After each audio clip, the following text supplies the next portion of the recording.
creo que la verdadera espiritualidad se centra en mantener saludable lo que va a permanecer eternamente, que es el ser interior.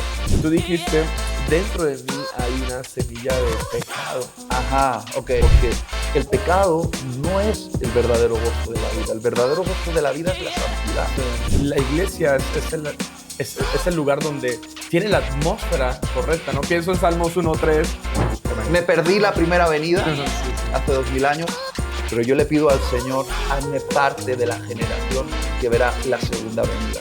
Es una forma también de sembrar ideas o de sembrar o semillas.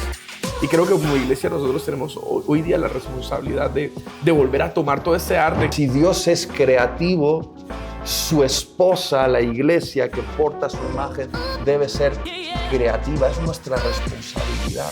Estoy usando este símbolo, quien lo quiera malinterpretar lo puede hacer. ¿Cómo nos vamos a oponer a la creatividad cuando Dios la usa para salvar vidas? Y realmente quiero decir a todos mis haters, I love you. I love you. Gracias. Gracias por hacer... Hola, soy Esdras Muñoz y estoy con un invitado de lujo. Estoy súper emocionado de tener con nosotros a Itiel Arroyo aquí en nuestro canal de Church Latinoamérica. Bienvenido. Esdras, qué alegría estar en Bucaramanga por primera vez. Por primera vez conociendo las tierras bravas de Colombia. Sí, de verdad que Colombia ya tiene un hueco en mi corazón. Entró directamente por el estómago y llegó hasta mi corazón. No, estamos muy felices de tenerte aquí. Amigo, quiero conversar contigo un poco. Hemos estado hablando en esta mañana de cosas muy interesantes, pero quiero aprovechar para preguntarte en primer lugar, ¿qué es para ti la espiritualidad?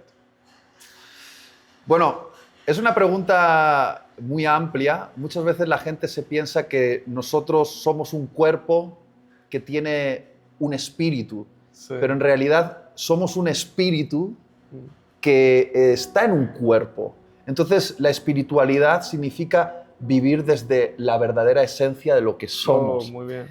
Cuando Dios creó al ser humano, lo podemos ver en Génesis capítulo 2, dice que tomó barro del suelo, sí. Como un artista, tomó ese barro con sus manos y empezó a modelar un cuerpo hecho de barro, hecho de polvo. Pero después sopló sobre ese envase hecho de barro su aliento de vida. Es como que le dio un beso y le dio vida. Entonces, ahí nos muestra desde el principio la Biblia que somos materia y espíritu. Estamos hechos de barro y del aliento de Dios. Y creo que el que solo busca satisfacer las necesidades de su cuerpo siempre va a sentirse vacío. Oh, ese vacío del que la gente habla. Mira, ya tengo todo. Tengo dinero, fama, sexo, pero me siento vacío. Sí. ¿Por qué? Porque dentro de nosotros hay un clamor por reconectarse con el aliento original, reconectarse con Dios. Sí. Y esa reconexión con Dios, vivir conectado con Dios, es lo que yo llamo la espiritualidad. Sí. Es vivir desde nuestra verdadera esencia, desde bien. Dentro hacia afuera. No sé si tiene sentido. Sí, mucho. De hecho, hace algunos años leí un libro de Benny Hinn y él hablaba de la forma original como Dios nos creó, ¿no? Que nosotros somos o éramos espíritu, alma y cuerpo, ¿no? Sí. Pero el pecado como cambió las cosas, no sé si alguna vez lo leíste. Ajá. Y ya no somos especialmente con ese orden, no espíritu, alma y cuerpo, sino a través del pecado cambió el orden y somos ahora cuerpo, alma y espíritu. Y creo que la verdadera espiritualidad es reordenar nuevamente las cosas y vivir desde dentro hacia afuera. ¿Por qué? Porque si me cortan un brazo, yo sigo siendo Itiel. Si me cortan un brazo y una pierna, sigo siendo Itiel. Incluso si me quitan un ojo o una oreja, sigo siendo Itiel.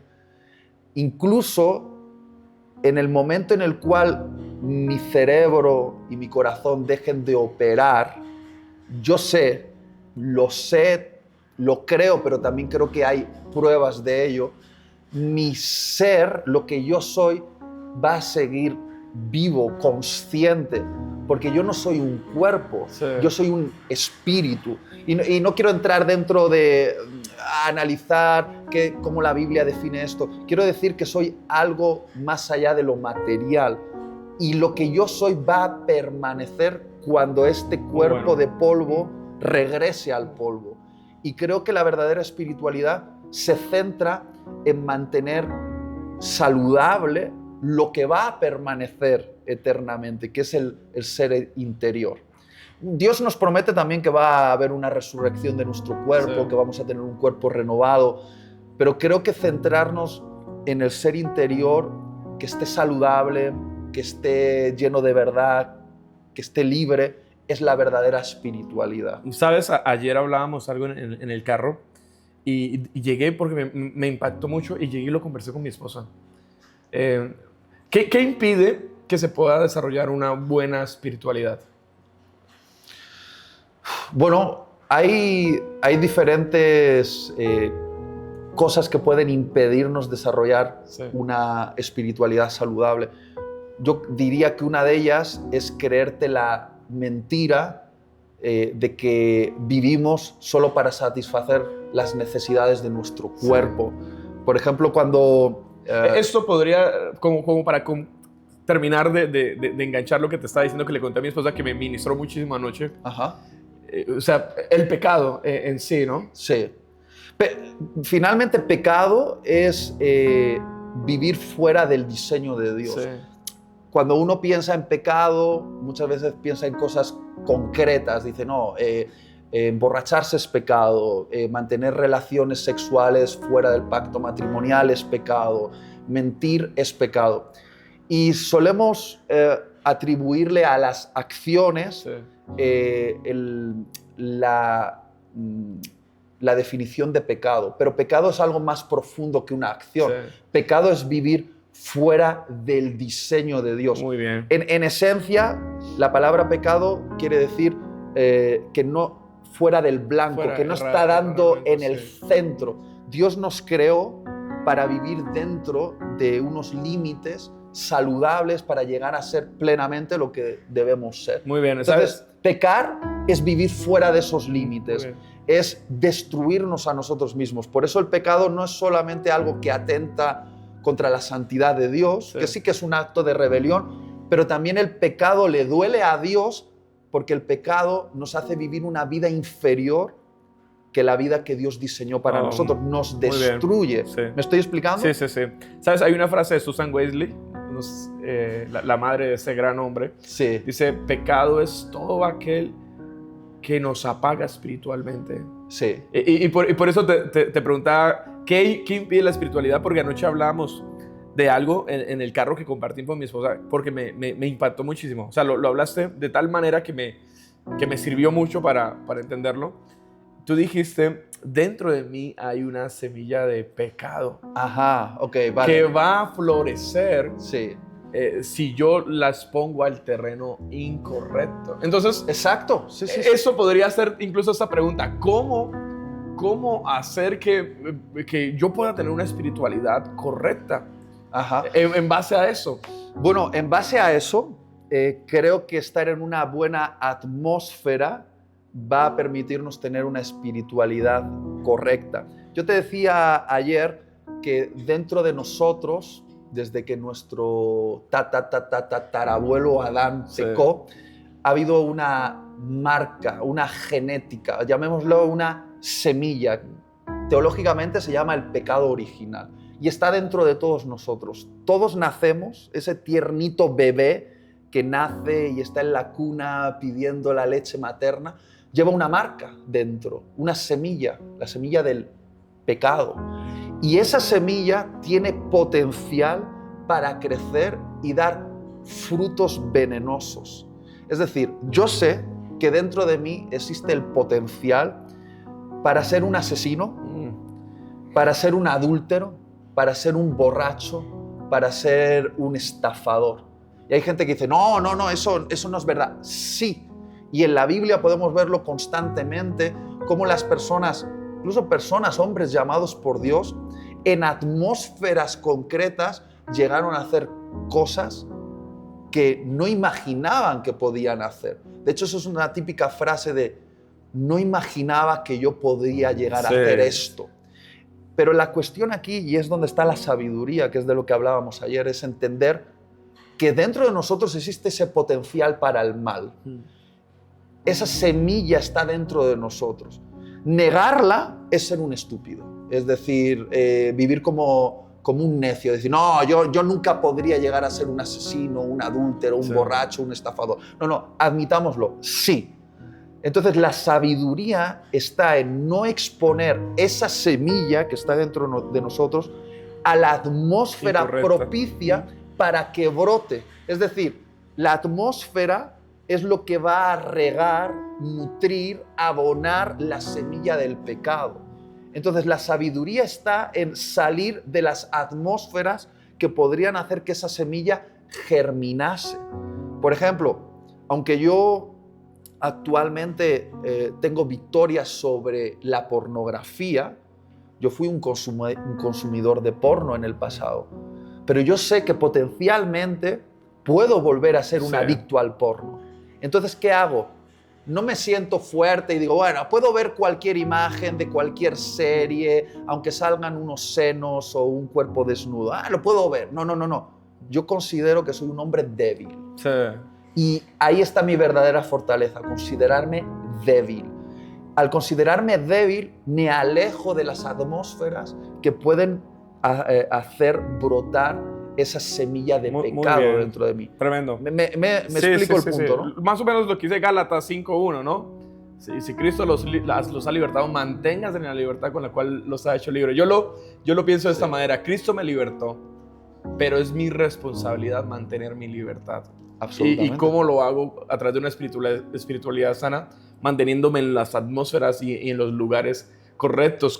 En nuestra iglesia nosotros tenemos un ministerio para hombres que se llama Inquebrantables.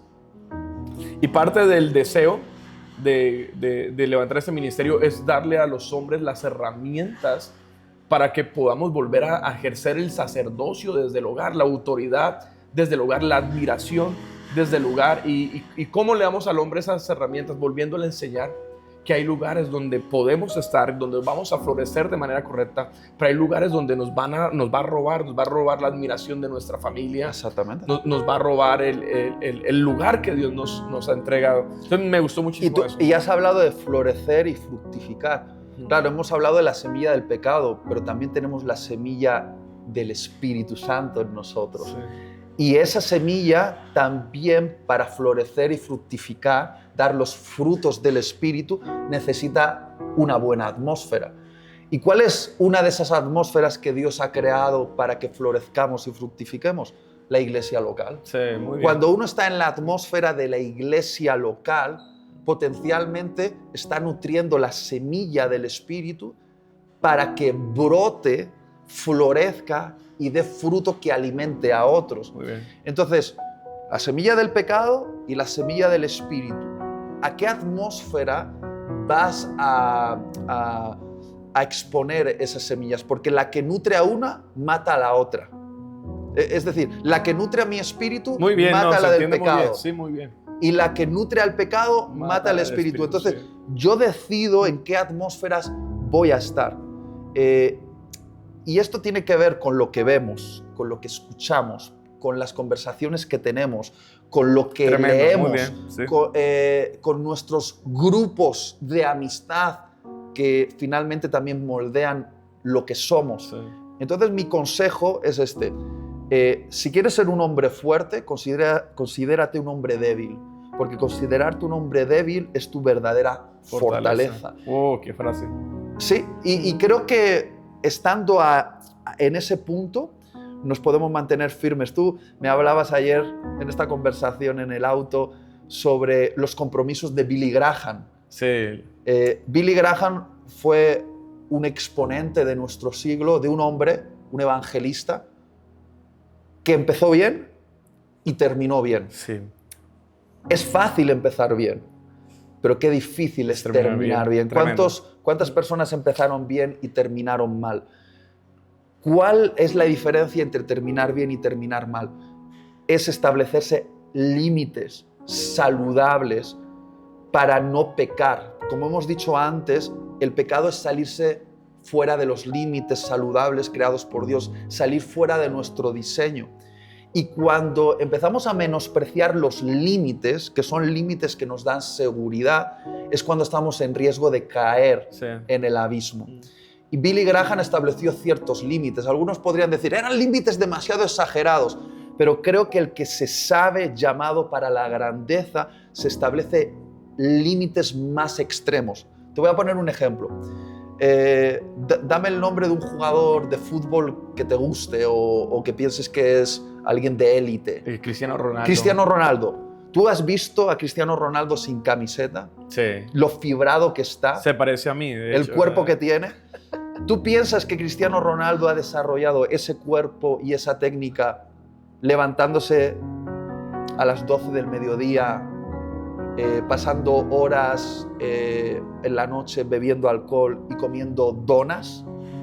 No, imposible. Él ha desarrollado un hábito. Ese nivel, estableciéndose límites que tú y yo, honestamente, no nos hemos marcado. Sí. En alimentación, en entrenamiento, en horas de sueño.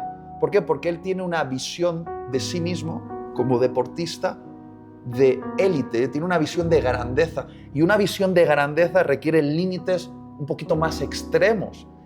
Tú y yo no tenemos el cuerpo de Cristiano Ronaldo no porque no tengamos la capacidad de tenerlo. Podemos tenerlo, sí, pero quizá no nos hemos establecido los mismos límites y disciplinas para lograrlo. Entonces, Billy Graham, que sabía que tenía un llamado de grandeza, estableció ciertos límites para la fuerza de su espíritu. Hablábamos ayer de que él no entraba dentro de un ascensor si había una mujer dentro y si iba a estar solo con esa mujer.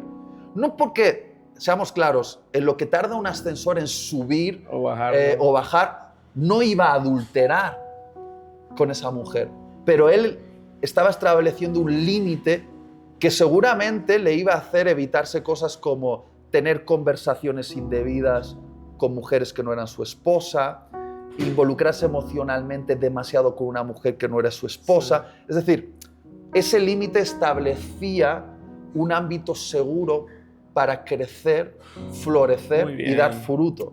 Entonces, creo que si uno entiende esto y entiende la grandeza que hay dentro de él, va a establecer ciertos límites para poder crecer, florecer y dar fruto. Y eso no nos quita el gozo de la vida, porque el pecado no es el verdadero gozo de la vida. El verdadero gozo de la vida es la santidad. Sí. La santidad, si tú la ves como algo restrictivo y aburrido, es que no has entendido la santidad. Porque la santidad es lo más emocionante que existe, es vivir en tu pleno diseño. Y eso te va a traer un gozo eterno. ¿Me explico en ese punto? No, muy bien, sí, muy bien. Y eso me lleva a algo que dijiste que me encantó, y es la iglesia es el lugar donde tiene la atmósfera correcta, ¿no? Pienso en Salmos 1:3, serás como árbol plantado junto a corrientes de agua que da su fruto a su tiempo y su hoja no cae y todo lo que hace prosperará.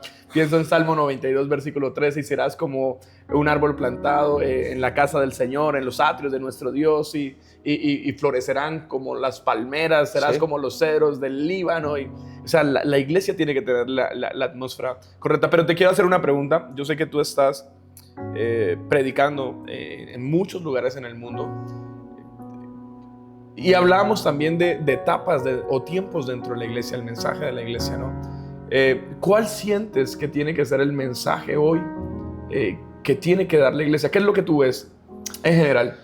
Mira, tengo una sensación que creo que muchos están teniendo de que los tiempos se están acelerando hacia el fin.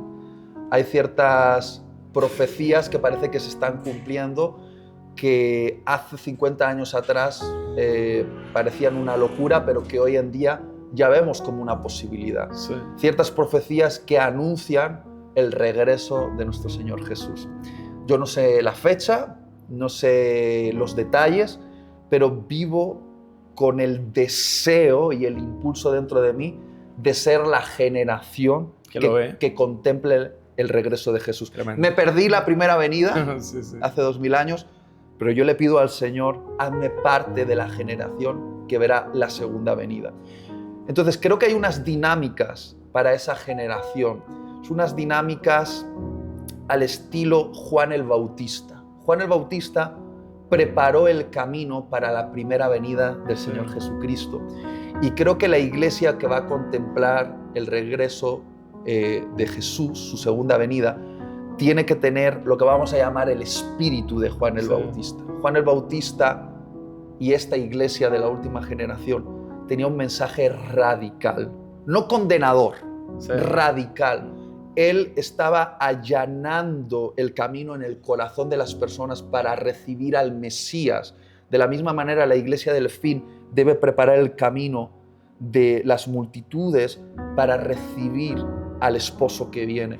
Y esto es un mensaje que apunta al corazón, un mensaje de arrepentimiento, que es una palabra que parece que ha pasado de moda, pero creo que estamos en un tiempo donde Dios está volviendo a enfatizar el arrepentimiento como nuestro cambio en la mente y el corazón para recibir a nuestro amado, que viene ya no como un cordero listo para el sacrificio, sino que viene como un león a establecer su justicia. Vino de una manera y va a regresar de otra.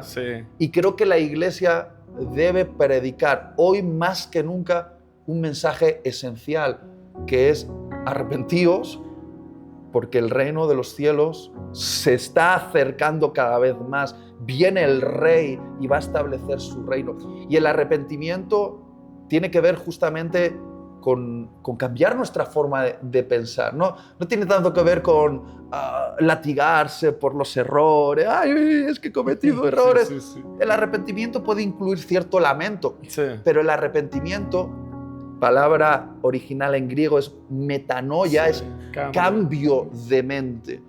Entonces, creo que el Señor nos está desafiando a cambiar nuestra mente para ser una iglesia lista para los acontecimientos que están por acontecer. Muy bien, y sabes que me gusta esto, ¿no? La iglesia, el mensaje de la iglesia en este tiempo para el mundo debe ser de preparación, ¿no? Sí. Preparar el camino. Y sabes, ya metiéndome como otro tema que quiero hablar contigo respecto al arte, sabes que yo he sido alguien que piensa que las películas, ¿has visto todo ese tema de los Simpsons? De que los Simpsons profetizan, tal. Sí. Hay toda una serie de teorías, premoniciones y tal, interesante, ¿no? Y hay un capítulo de los Simpsons donde hablan del rapto, ¿no? Ajá. O sea, primero como, he visto como 4, ¿no? La de una enfermedad fuerte, como una gripa que se dio muy fuerte en África. Vi también la de Donald Trump como presidente en los Simpsons.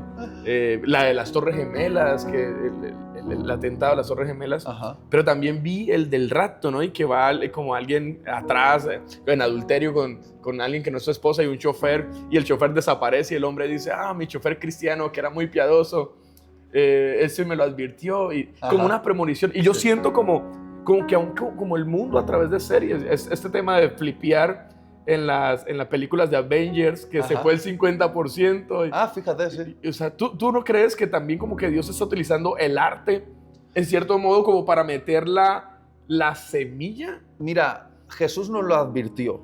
Si vosotros, mis discípulos, no predicáis, lo van a hacer las piedras.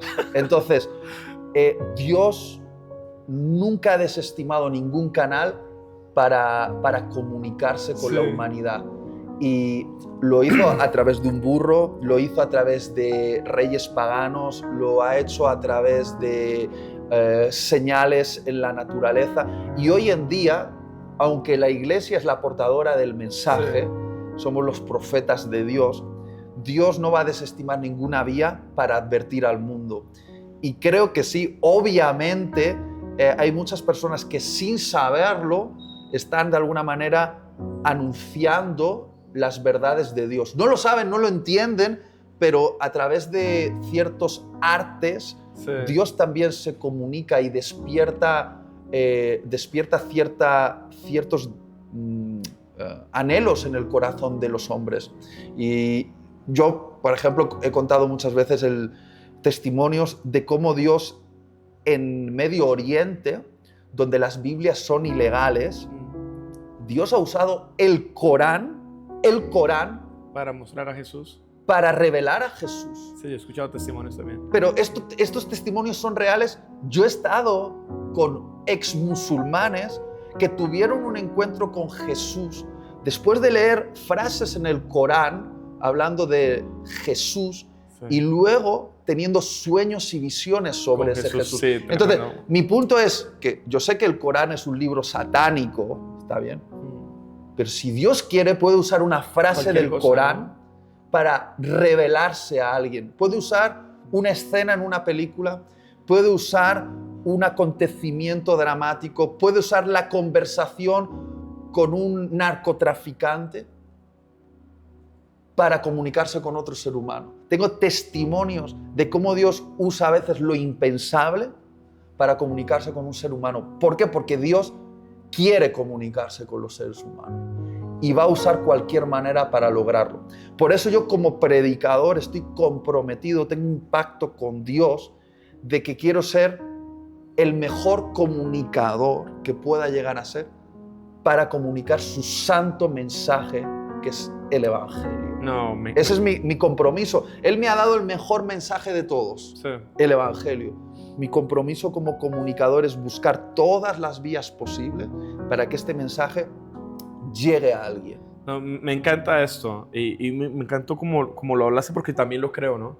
Creo que Dios es un creativo, Dios es un artista, hay un ministerio en nuestra iglesia que es jóvenes, se llama Clandestinos, el nombre de jóvenes es Clandestino. Ajá. Y el texto base de ese mensaje es: Dios aún sabe moverse por senderos desconocidos o misteriosos. Sí, y creo que como iglesia tenemos que entender eso. A veces uno de los problemas de la iglesia con el arte o con todo el tema de la creatividad es que creemos que de manera exclusiva Dios tiene solamente una forma de manifestarse, ¿no? Y cerramos la puerta a ciertos elementos que creo que son importantes, ¿no? El arte, yo lo veo de esta manera: el arte es una forma también de sembrar ideas o de sembrar o semillas. Y creo que como iglesia nosotros tenemos hoy día la responsabilidad de volver a tomar todo ese arte que Dios está utilizando incluso, o sea, y aunque es una locura, yo pienso decir lo que dije me parece una locura cuando veo ese programa de Los Simpsons anunciando el rato, ¿no? O Avengers con el tema del chasquido de Thanos, y parecería como hereje, ¿no? Tomar algo tan cotidiano o tan mundano que todo el mundo ve. Pero yo creo que como iglesia tenemos que volver a recuperar el arte. Te digo esto para preguntarte esto. ¿Cómo crees que la iglesia podría volver a utilizar esas herramientas del arte o de la creatividad para acercar ese mensaje? Mira, primero entendiendo que es nuestra responsabilidad reflejar bien la imagen de Dios. Génesis capítulo 1, 2, 3 nos anuncia que nosotros, los seres humanos, fuimos creados a la imagen y semejanza de Dios. Es decir, Dios pretendía que nosotros fuésemos un reflejo en este planeta Tierra de quién es Él. Que cuando alguien mirase a Adán o a Eva, entendiese quién era Dios. Entonces, lo primero que se nos revela en Génesis 1:1 es que la tierra estaba desordenada y vacía. Sí. Es decir, era como si estuviese en un estado sin forma, caótica. Yo me lo imagino como el barro sobre la mesa de un alfarero. Y Dios empieza a crear orden y belleza y vida, creando el cosmos. Lo va tomando. Es decir, se nos revela desde el principio que Dios es creativo. Crea y lo hace con belleza. De hecho, cada vez que crea un nuevo nivel de belleza en su creación, dice, esto es bueno. Esto es bueno. Lo sentencia y dice, es bueno en gran manera. Sí. Entonces, ser un fiel reflejo de Dios en este mundo, como iglesia de Dios, es continuar con su expresión creativa. Si Dios es creativo, su esposa, la iglesia que porta su imagen, debe ser creativa. Es nuestra responsabilidad. ¿Y tú crees que la iglesia hoy día está muy apegada a la liturgia, a la forma, o sea, como al modelo que se nos... Y estamos como muy encerrados en eso. ¿O crees que se tiene que quedar en eso? ¿O podemos, o tenemos la libertad de...? Todos los modelos tradicionales fueron creativos un tiempo atrás. Sí. Es decir, lo que ahora es tradición, en el pasado fue una revolución. Sí, cierto. Entonces, creo que nuestro desafío es siempre cuestionar ciertas estructuras, cuestionarlas y decir, bueno, Dios, manteniendo tu esencia, lo que es inalterable, ¿qué es lo nuevo que tú quieres hacer en el mundo y cómo lo quieres hacer? Y alinearnos con esa novedad, que no cambia la esencia del Evangelio, jamás la cambiará, pero puede cambiar la manera de comunicarlo, las expresiones creativas, los envases. Entonces, creo que a veces, imaginemos una botella, ¿no? El líquido que hay dentro del agua es la esencia del Evangelio y la botella, la estructura de cristal, es la estructura que hemos creado para que ese agua pueda ser bebida, ¿no? A veces adoramos demasiado la botella, cuando en realidad nuestro compromiso es con el agua. Sí. Entonces, el agua pura del Evangelio es lo que no podemos adulterar. Pero la botella de cristal, ese modelo, esa estructura creativa, tenemos el privilegio y podría decir el deber de replanteárnoslo en cada generación, porque cada generación necesita a veces estructuras nuevas o expresiones nuevas para poder tomar del agua pura del Evangelio. Estoy usando este símbolo, quien lo quiera malinterpretar lo puede hacer, pero creo que desde hace 2000 años el mensaje, el agua, la esencia se ha mantenido pura, o es nuestro compromiso mantenerlo puro. Sí. Pero lo que ha sido la estructura, la expresión de la Iglesia ha ido cambiando de generación en generación y también por lugares en el mundo, ¿no? Si tú viajas un poco te darás cuenta de que la Iglesia en América no es igual que la Iglesia en China o en África o en India. Hay ciertos cambios estructurales en forma que son necesarios hacer para que la gente pueda acceder al agua pura del Evangelio. Y creo que nuestro compromiso creativo es, bueno, ¿cómo podemos cambiar esta botella para que las nuevas generaciones puedan tomarla? Y creo que no hay que tenerle miedo a eso. Sí. Al menos pienso yo esto así, y es mi compromiso con Dios es no voy a adulterar el agua pura del Evangelio, pero en cuanto a la botella, claro, estoy abierto a ser creativo. Nosotros tenemos esta frase aquí y es: lo santo no es el atril, sino lo santo es la palabra que se pone sobre el atril. Pero hay gente que idolatra el atril. El atril, sí. Idolatra la botella. Idolatra la forma en la que él o ella escuchó el Evangelio y dice, es que es la forma verdadera. Pero la cuestión es que en aquel momento, 50 años atrás, eso era una revolución. Sí. Y cada generación necesita su revolución para que el mensaje rompa barreras, estructuras mentales y llegue a Romanos 12:2. De no os conformar a la manera del pensamiento actual. A ti que te gusta la Reina Valera, no os conforméis a la forma actual de ver el mundo, sino permitan que el Espíritu Santo les renueve la manera de pensar, ¿no? Eso ya es más NTV. Y de hecho, déjame decirte algo. Pablo, el gran comunicador del Evangelio, usó los medios que tenía a su alcance para comunicar, ¿no? Para comunicar. Él no tenía internet, no tenía cámaras. Pero lo hacía con cartas. Lo hacía con cartas. ¿Y qué eran las cartas? Cartas eran los podcasts de aquella época, escritos en papel, que eran llevadas esas copias a las diferentes comunidades y desde esas comunidades en alto leían las cartas de Pablo para que toda la comunidad lo escuchase.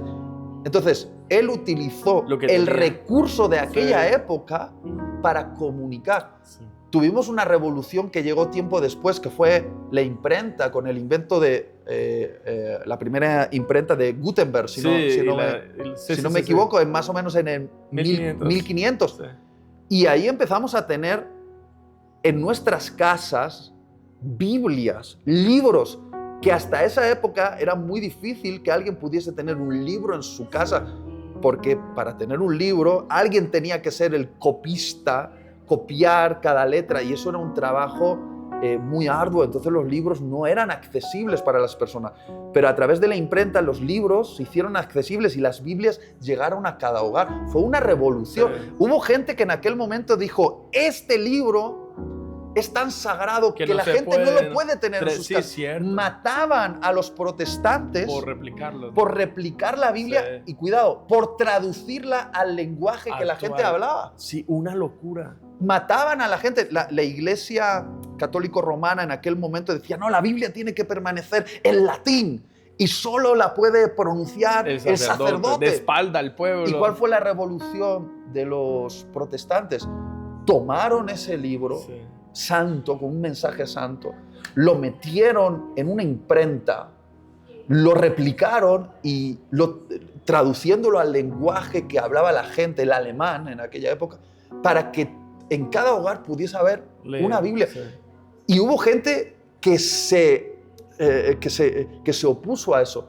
Y pienso lo mismo hoy en día cuando hablamos de crear maneras creativas de comunicar el mensaje. Siempre van a atacar. Siempre van a decir, no, es que ¿cómo vamos a sustituir, no sé, por decirte algo, ¿no? El saco y la corbata. El saco y la corbata por el pelo largo y las camisetas.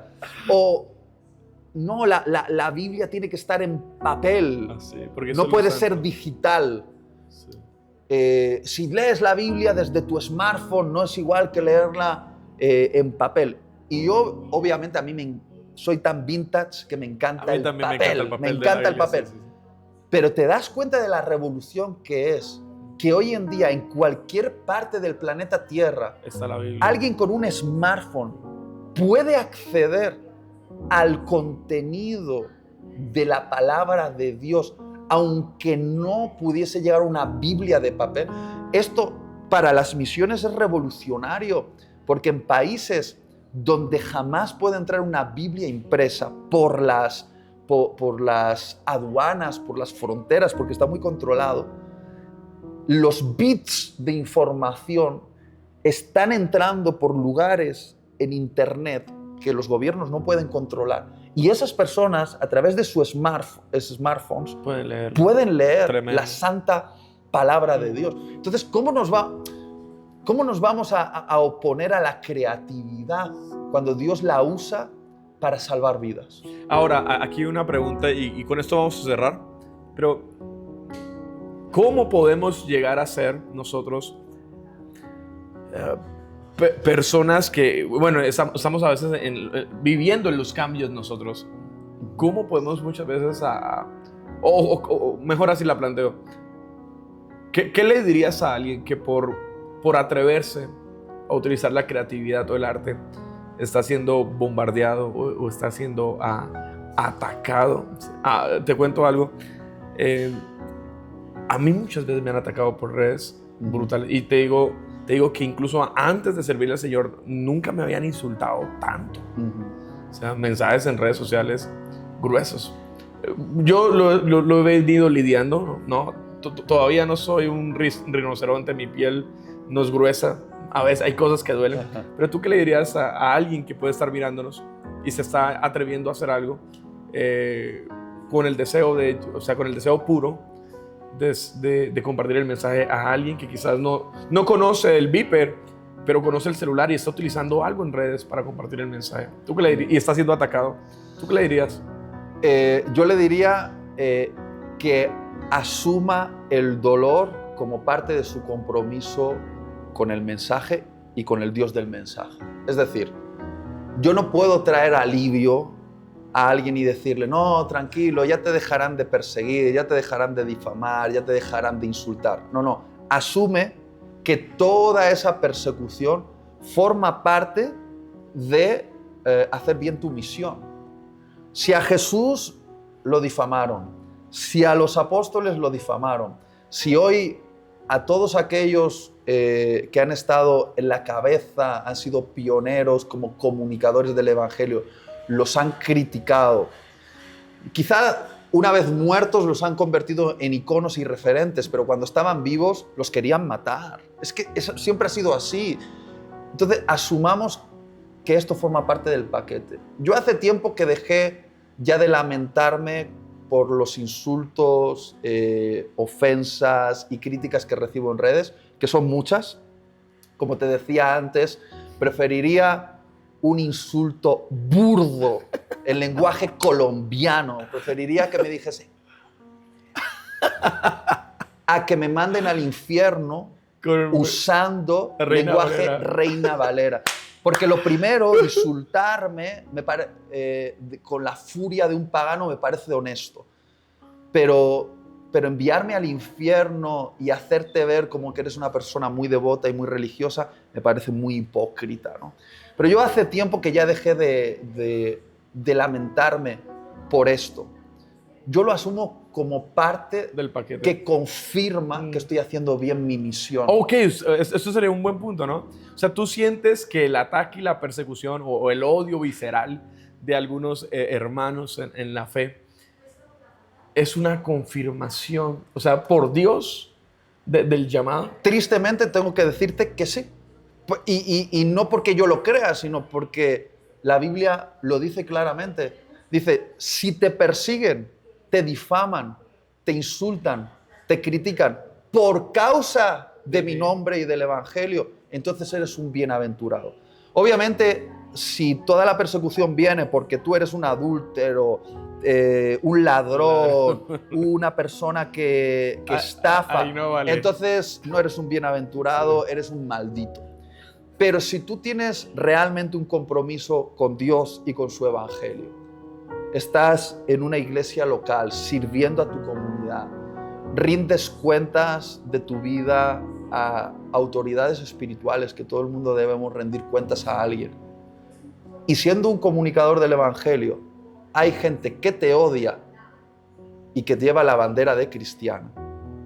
Toma eso como una señal de que vas por buen camino. Qué buen enfoque, muy bien. Y mira, para mí no es un problema decirlo. Yo sé que muchos de los que me insultan van a compartir eternidad conmigo en el cielo. Y realmente quiero decir a todos mis haters, I love you. I love you. Gracias. Gracias por hacer que el algoritmo en mis redes sociales con vuestros insultos muevan más mi contenido. Os adopto como parte de mi familia.